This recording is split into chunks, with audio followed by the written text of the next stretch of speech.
Hello everybody and welcome back to In the Kitchen with Marcus. It is your boy Marcus. This is segment 2 of the Aunt Betsy's chitlings. During the first segment, we went ahead and cleaned them.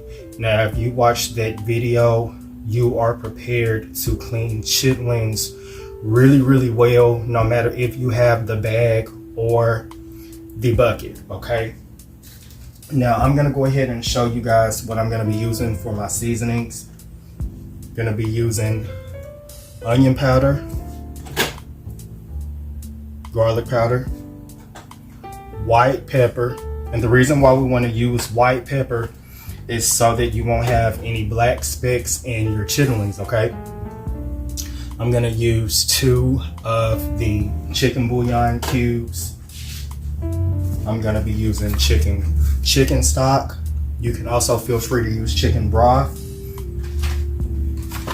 I'm gonna be using 1 packet of the Lipton's onion soup mix. Now because I'm cooking a little bit less than 15 pounds, I'm only gonna be using 1 of the packets of the Lipton's onion soup mix. Now of course if you're cooking a little bit more, I say anything past about 20 pounds of chitlings, you may want to double that, okay? Now what we've done is we went ahead and boiled our chitlings and we drained them really good. I also took and gave mine 1 final rinse with medium water, okay? It wasn't hot, it wasn't cold, it was right in the middle. And the reason why is because I wanted to go ahead, anything that was floating or anything I may have missed or whatever the case may have been, I went ahead and got that off. And I didn't want to do it with cold water because I don't want to shock the chitlings, okay? Now, additional to the seasonings that I just showed you, I chopped up 1.5 onion.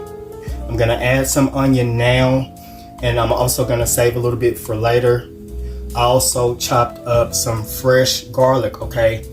Try to use fresh garlic. Try not to use the minced garlic. I have 2 celery sticks and I have red bell pepper. Now the reason why I'm not going to be sauteing these is because the onion is going to disintegrate, and that's another reason why I'm going to save some for the remainder of the cooking process, maybe down to about the last 2 hours. I'm going to go ahead and add the rest of my onion. And I did not want my celery into bite-sized pieces, and I did not want my red bell pepper into bite-sized pieces. I just want the flavor from them. Now if you actually want to cut yours into bite-sized pieces and add them in with your chitlings, that's perfectly fine. The only thing that you would do is you would take you a little bit of olive oil and butter, and you will saute them for about a good 5 or 6 minutes, okay? Or you could just use oil, or you could just use butter. But my preference when I'm sauteing my vegetables for this, I would of course use the oil and the butter combined together, but it's totally up to you. And the reason why I'm not adding mine into bite-sized pieces is because I'm not just cooking these for myself, okay? I'm sharing. So I just want to be considerate because I'm sharing with others, and everybody don't want the bites of the vegetables in theirs, which that's perfectly fine. I eat them both ways. It's absolutely nothing wrong either way, okay? So what I'm gonna do is I'm gonna I just added 132 ounce of chicken stock, and then about another half, okay? And I'm also gonna be using bay leaves, okay? So during this first round, I'm not gonna do anything. I'm not gonna add my seasonings yet. I'm just gonna go ahead and add my onions, and again I'm gonna save some for maybe like the last couple of hours, okay? But you can feel free to do it how you want to do it. I'm gonna go ahead and add my celery. I'm gonna go ahead and add my red bell pepper. Okay, I'm gonna add all of my garlic. The garlic is also gonna do the same thing as the onion.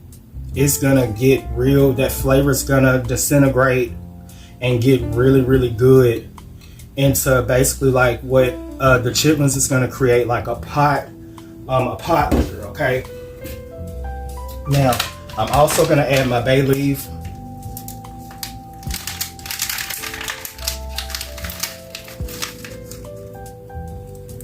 Just gonna add about 3, okay? So I have my crock pot up, or also known as slow cooker. I have it up on high. And what I'm gonna do is for the first hour, I'm gonna cook these on high. And then I'm literally gonna turn on the timer for 1 hour. And when that timer goes off, I'm gonna come back in here. I'm gonna, of course, give them a nice little stir. I'm gonna go ahead and add my seasonings to it.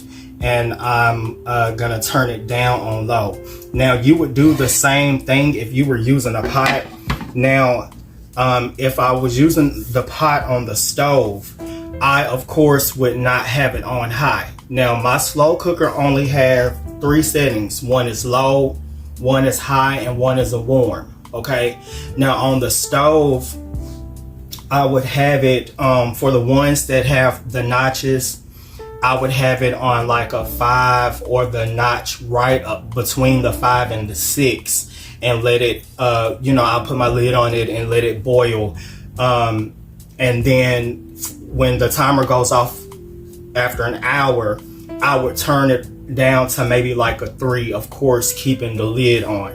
So you can cook this either way, and I just wanted to let y'all know how I would cook them if I was not using my crock pot.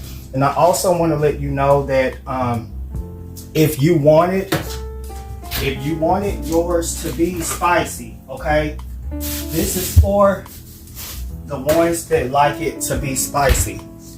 I would, of course, add a little bit of jalapeno juice over in there, as well as red pepper, the red pepper flakes. I would add this over in there as well. And you can also, the same way that you would do if you are one of the ones that don't mind the vegetables being into bite-sized pieces, you could also chop you a jalapeno up into bite-sized pieces and add it over in there with the rest of your vegetables. Or you could also just put one whole jalapeno in there. Of course, cut the top part, the stem part off of it, and put it over in there. So you guys, that's it. I will definitely come back at the hour point and show y'all what I do, and kind of explain why I use what I use to cook mine. Before I show you guys the seasonings that I'm gonna add, I also wanted to let you know one of the reasons why I use baking soda during the cleaning process, because there's several ways that you can clean your chitlins. And I'm not really here to tell you what's right or what's wrong, but the way that I clean mine, the baking soda has already helped tenderize the chitlings. So we're not gonna have to cook these that long. These chitlings should be ready literally in about 4 hours, and it can be slightly less. It just depends on if you're cooking yours on the stove top, your stove, or if you're cooking them in a slow cooker like I am, your cooker, okay? But definitely between 3.5 hours to 4 hours, your chitlins will be done. We have shortened the cooking process because of the way that we clean them.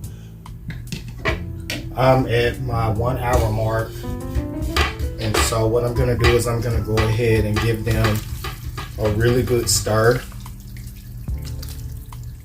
And I'm gonna go ahead and add my seasonings.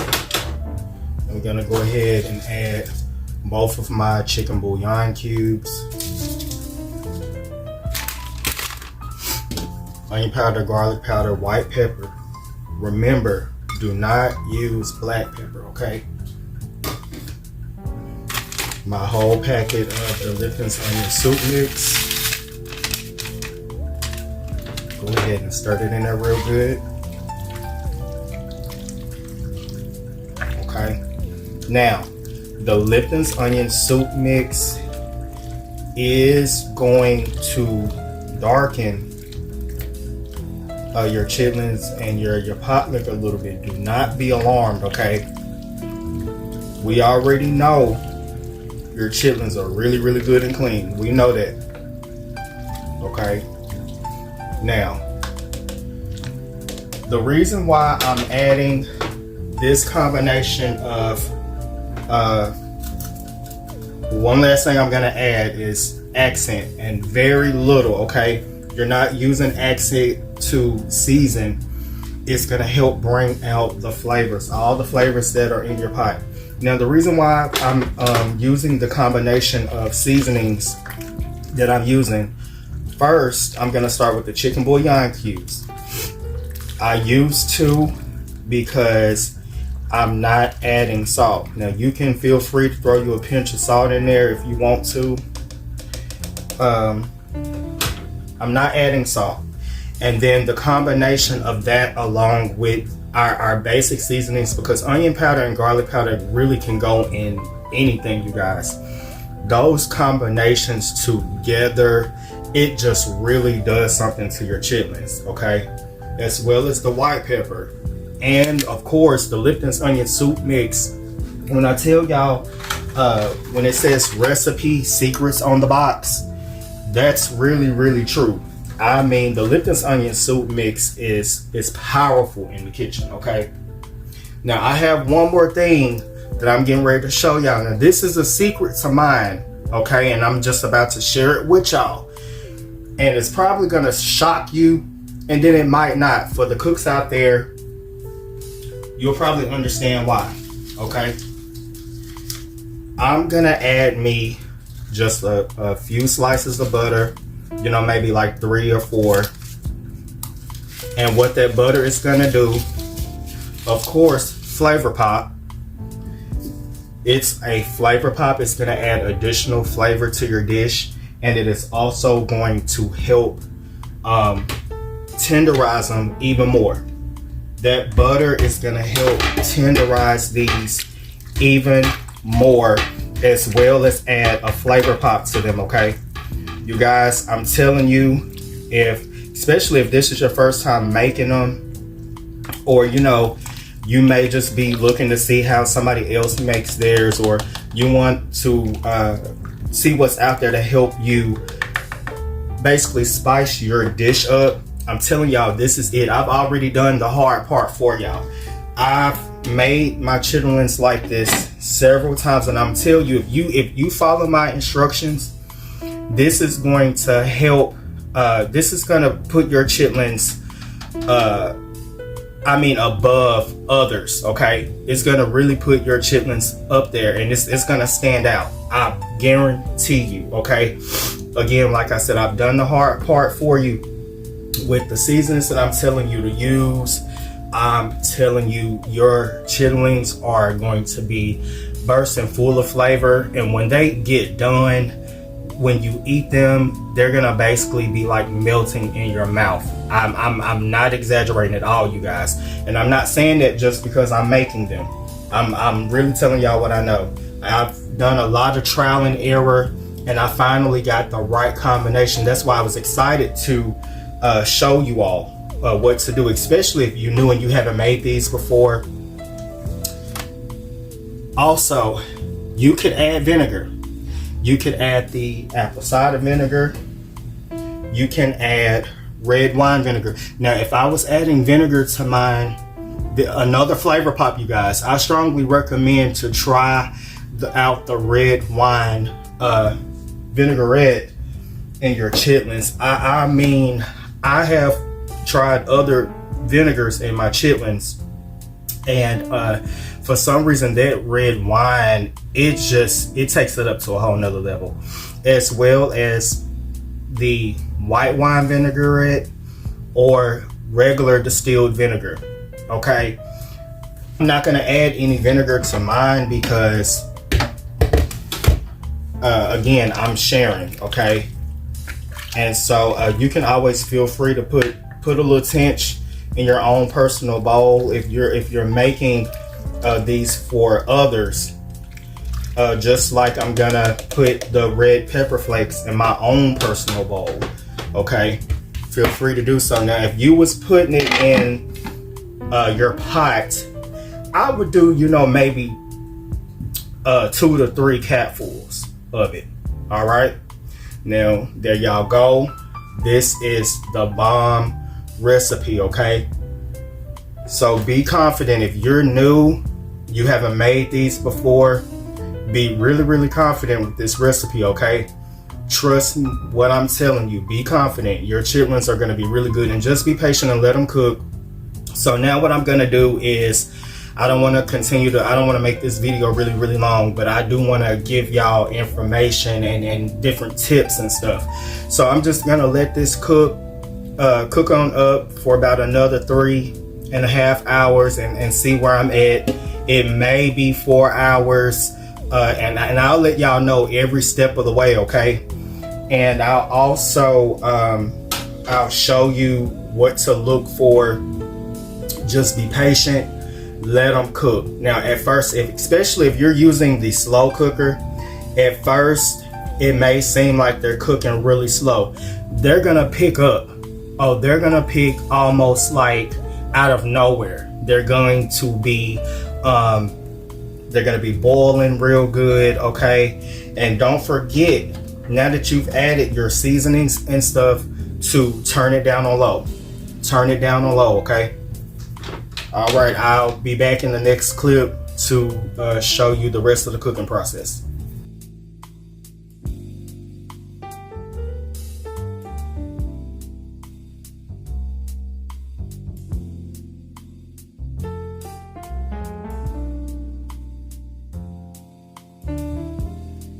All right, y'all.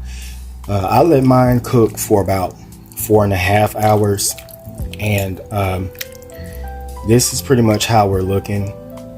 Now, when your chitterlings are really, really good and fork tender, you know that you are done, okay? And you can also taste them. I advise you to taste them, and if they don't have any type of rubbery texture to them, if they are really, really soft to the bite, you know that you are definitely done. Now, if yours still have a bite, to be on the safe side, go ahead and continue cooking them. Now, I cooked 3 5-pound bags, okay? So if you're cooking around the amount that I'm cooking, yours should definitely be done by now if you followed the instructions. Now, at this point, I'm gonna go ahead and I'm gonna remove my vegetables, okay? I'm gonna go ahead and remove my celery, remove my red bell pepper, and I'm gonna get my bay leaves out, okay? Because again, I'm sharing. I didn't make a personal batch for myself, and so I did not chop my vegetables up into bite-sized pieces. So if you cooked around the amount that I'm cooking, be very confident yours are done. Yours should definitely be done if you followed the instructions correctly, okay? Now, I do want to throw a disclaimer out there.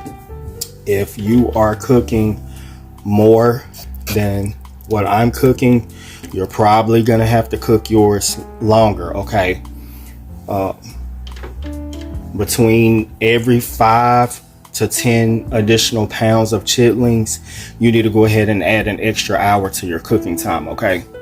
But for the purpose of this video, I cooked a little bit less than 15 pounds of chitlins because, the cleaning process, it took it down probably about maybe 2 pounds, okay?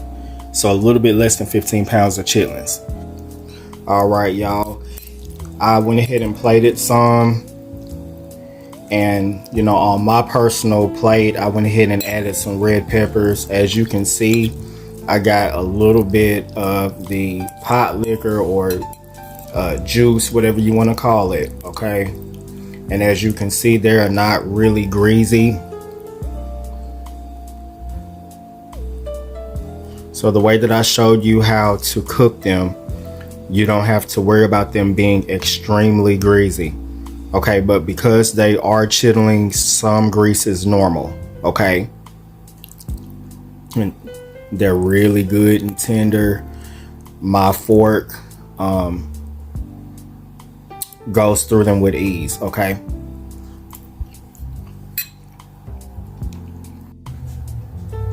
All right, y'all. There you have it. That is my recipe on the Aunt Bestie's chitlings. I hope you enjoyed the video. If this is your first time making them and you followed my instructions step by step, be confident and just know that you're going to have some really great tasting chitlings. I mean, like melt in your mouth, bursting full of flavor. Everybody is going to love it. Okay, you'll be absolutely thankful that you did. All right, meal complete. I'm about to eat. Lord, we give you thanks on today. Lord, please bless this food as it make its way down to my stomach. In Jesus' name I pray. Thanks for tuning in to another episode of In the Kitchen with Marcus. Until next time.